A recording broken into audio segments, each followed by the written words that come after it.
Hello po, kumusta kayong lahat? Para sa mga nanay po na busy at wala na talagang time para bumili ng mga kailangan sa bahay, lalo na kung lumpia wrapper lang naman ang bibilin sa palengke ay eto na, gagawa tayo ng homemade lumpia wrapper. Para gawin ang lumpia wrapper na ito ay sa isang bowl maglagay tayo ng 1 cup ng all-purpose flour and then mga kurot lang ng asin or salt.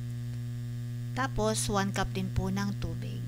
Yung tubig natin sa tap water lang galing sa gripo. Tapos mga 1/2 tablespoon ng mantika or oil.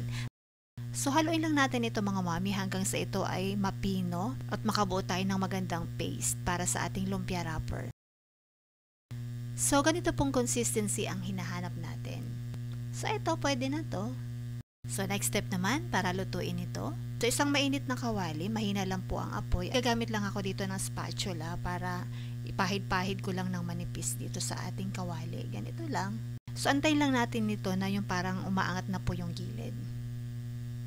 So pag ayan, pwede na natin kunin. Tapos pahid tayo uli. Mga mamis, kung kaya natin gawin o kaya nyong gawin, yung sa palengke na hawak nila yung lumpia wrapper dough, tapos iniikot lang nila doon sa malaking hot surface na bilog na yon. Tapos doon nila niluluto yung lumpia wrapper.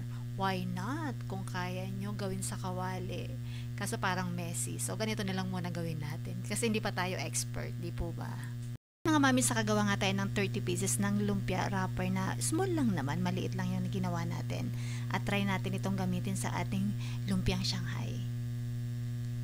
So medyo maliit nga lang po yung gawa natin, pero tingnan nyo naman, malambot po talaga siya. At hindi po siya napupunit. Dikitan nyo lang po ng tubig. O diba? Ayan, okay na okay mga mamis. So kung gusto nyo pong gumawa ng madami, so dagdagan nyo na lang po yung ingredients. Sana nagustuhan nyo po ang aking recipe for today. Thank you for watching. Bye-bye!